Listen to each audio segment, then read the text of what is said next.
Well, hey everybody, it is the 12th day of July. I'm Jan Erickson, and this is As Above, So Below. I hope you've had a good week. It's supposed to be really, really hot. I just saw Salt Lake City. This was probably about an hour ago, maybe, or right about now, maybe, or less. 109.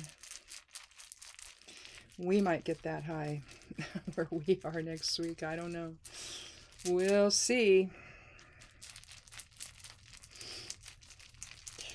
It's my, if I can ever get a rune to fall in my hand here.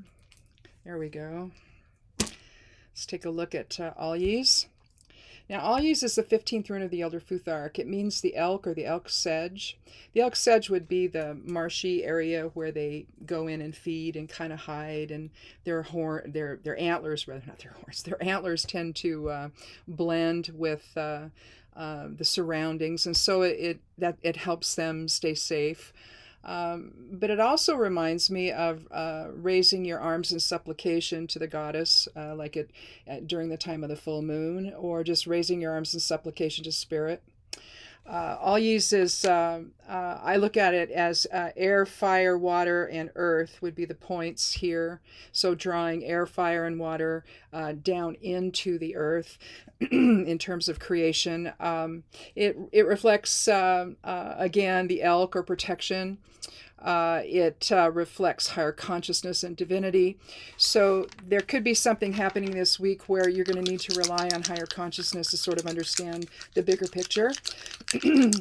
And we'll see, though, what the Geomancy rune has to say. If it's going to mess all that up or align with it or challenge it or what have you. Okay, what do we have here? Okay, there's air. We've got 2 dots for air, so a passive influence. There's earth, the same. There's fire, also the same. And then we have 1 dot for water. And so we're looking at Albus. Albus and Rubeus are complements of one another. Rubeus on the one end is going to be very ego-based, could be very violent even. Somebody that really engages in a misuse of force. Here's Albus. Albus, on the other hand, on the other side of the equation, is going to be the sage or the wise person, the wisdom within, the higher wisdom within. It also can have to do with communication and clarity and eloquence, and is similar to Ansu's, Odin's rune, similar in vibration, similar in energy. But you can see that the active influence here in Rubeus, right here, would be air. The second level would be air, and air can be quite destructive, really, because you can say a lot of things that are it's about communication and interactions and things, and so you can say a lot of stuff that the wisdom of Albus, where you have here, instead of in the second level, you have it in the third level, which is water. That's the active energy there, and so you can see where one is going to be compassionate and the other is not going to be. The other one, Rubeus, will use it against you, use your vulnerability against you, whereas Albus sees it totally different. Albus reflects an energy, again, of higher wisdom and clarity and divinity. Think the sage, and think Albus Dumbledore in Harry Potter movies. That's although Rubeus Hagrid is not a bad person, but it was interesting that the author used these kinds of the geomancy names in her writing and in her creation of all of that, which I thought was kind of fun. But so you have with Alyes and Albus, you're really looking at drawing down higher wisdom into whatever it is you're doing, whatever it is you're thinking, however you're reacting or responding to something, and how you see things. You're going to see them from a higher perspective without judgment, and observing in a way that takes you out of really the active part of the say the conversation or the situation, and you step back and you look at it in a way that's different than the reactive ego would have you do. And so we have something like that could be happening this next week, where you're going to probably need to react that way, even if you don't want to, because even if you want to get into it with somebody, it's probably better if you just step back and be the wise mentor or the wise observer, and see where things go from there, what kind of influence you can have by maybe not reacting and doing things from that wise perspective. So I've already done some shuffling. I cut the deck. I'm taking the lower half. And we have 2 cards. Now, last week we had 2 cards from the Major Arcana. We had the Magician and the Empress. This time we've got Strength and the Hermit. And then we had the 7 of Cups. And here, this time we have the 10 of Cups. And so you see this lovely happy moment with the family, where there you've got this emotional satisfaction. Maybe this is a new home for them. Maybe they've wanted one, and now they're able to have it. And you can see the kids dancing, and mom and dad just being really happy at what they've been able to achieve, and this emotional satisfaction and fulfillment. Given that it's the 10, you're looking at really new beginnings.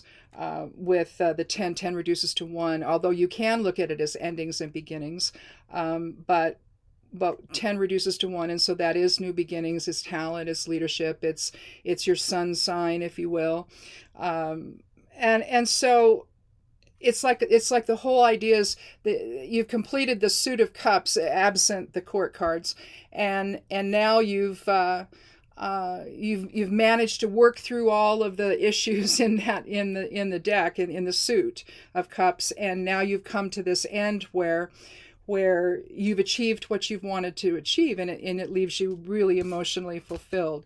And so then we'll talk about Strength and the Hermit, but I got ahead of myself here.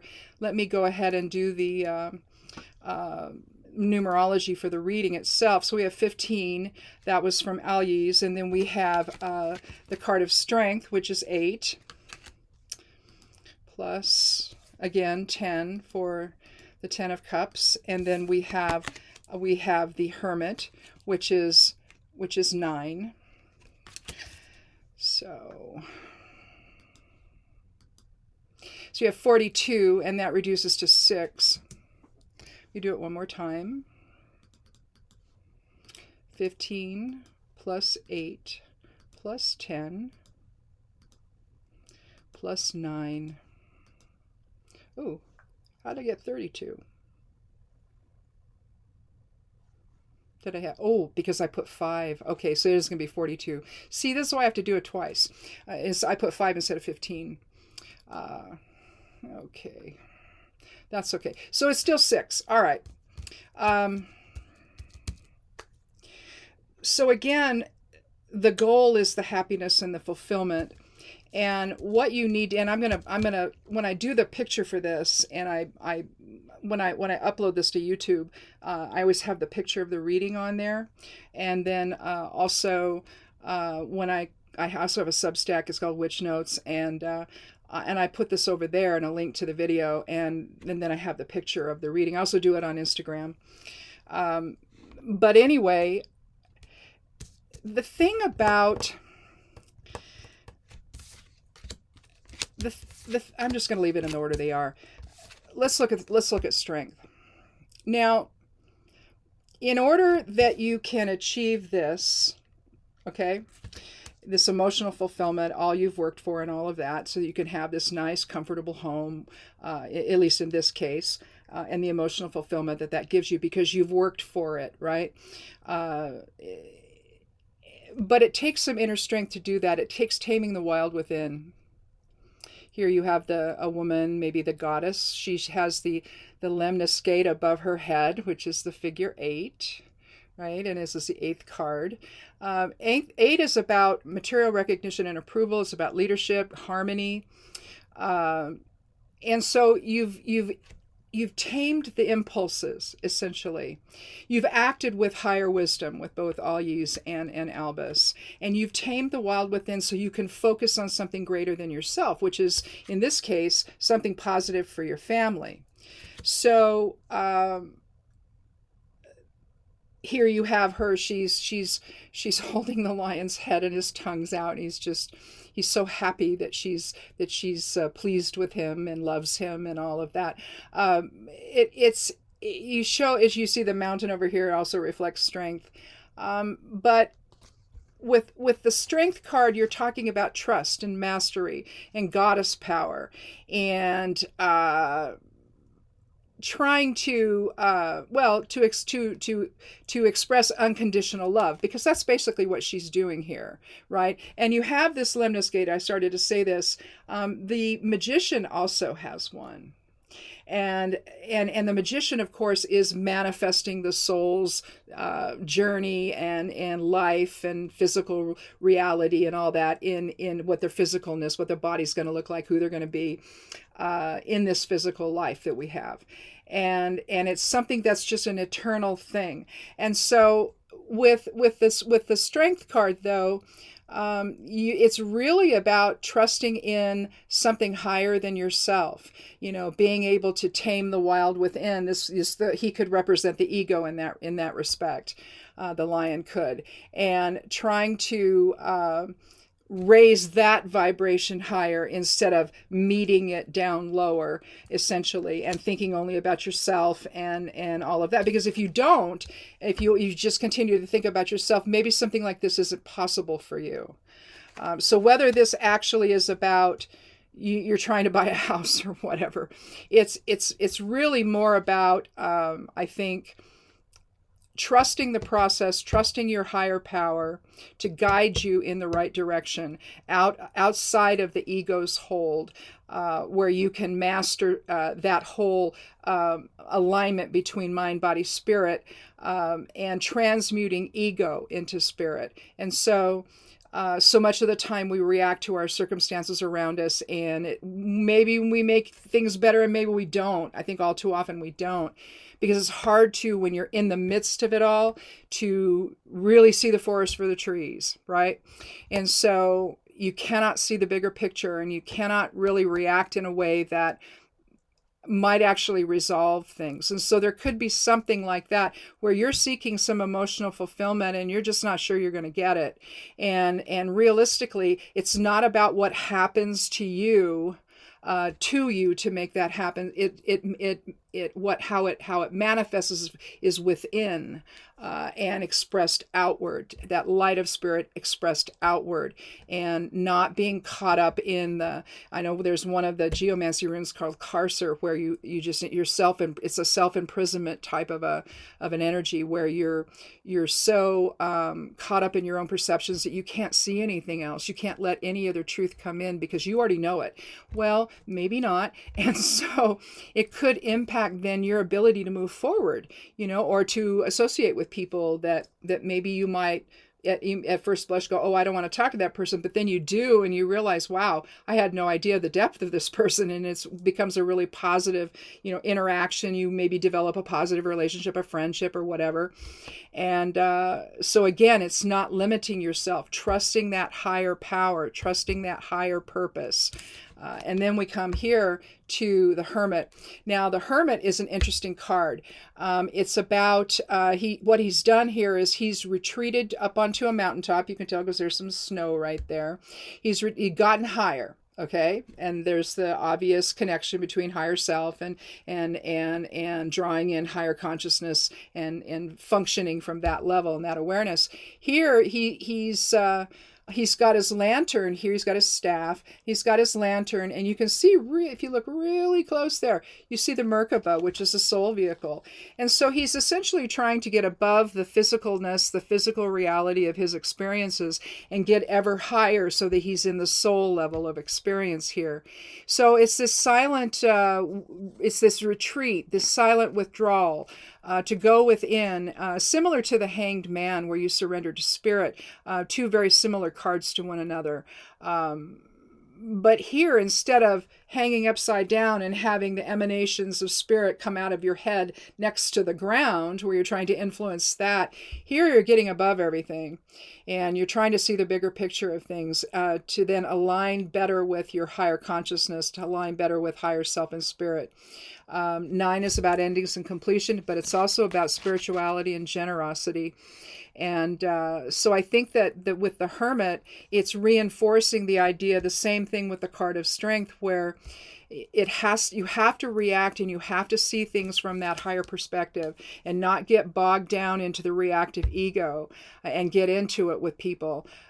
Sometimes you've just got to retreat. You got to get ever higher. You've got to step back and observe. And that's what he's doing. He's observing everything through the light of spirit, because you've got the lighted lantern here with the Merkaba. So it's seeing things through the light of spirit as he looks downward upon his creation. And I think that to gain emotional fulfillment, you cannot be caught up in the mundane stuff of life. So however this applies for you, this is a really general reading here today for next week. And it could involve all kinds of things. But if you want that ultimate comfort, that ultimate emotional fulfillment, to where your family's in a good place, where you're in a good place, you can't be in the muck of the ego. You have to be in a place where you can stop reacting and understand that however you see things, it's not necessarily because of what's happening in front of you, it's how you've judged it. You can choose to not judge something that's happening and not pass judgment on it and say, oh, this is bad, this is good, or whatever. You can just say, oh, well, I see this is happening, and what can I learn from it?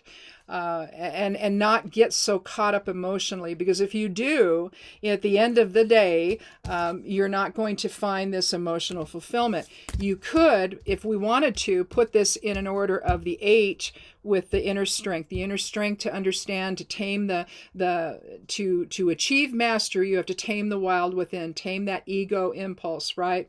And then if that's not enough, then you have to get ever higher. Here's the 9. And if you want to put an end to that struggle, you have to get above everything and see things through the light of spirit. And then when you do, you have the 10. So you have 8, 9, 10. There's your pattern. And it's a progressive type of a pattern. Here you can then, when you achieve both of these, then you can achieve the emotional fulfillment that you're looking for and start a whole new chapter in your life, essentially. Because if you look at this as new beginnings with the 10 and not just endings and beginnings, you can look at that as this is the place where we move forward together, with your family or your loved ones, or whatever, however this applies for you.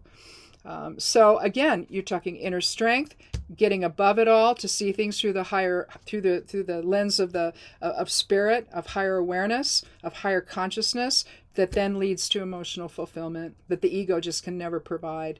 And you do that with in a very wise type of energetic, raising your arms in supplication to spirit with all ye's, and with Albus, seeing things through a higher wisdom. So. And again, all ye's, or rather, Albus, I think, dovetails quite well with the Hermit. I mean, the Hermit could represent all ye's, or not all ye's, but Albus. I keep saying all ye's. It could dovetail quite well there. So I think we've got a lot of reinforcement here of how you get to that emotional fulfillment and happiness, to where you can start again on a new path that unfolds in a different way maybe than what you've experienced or how you've seen things in the past. So that will start this next week in whatever form for you. And have a wonderful week, and come back again next Sunday for another edition of As Above, So Below. Be good to yourself, be good to one another, and blessed be.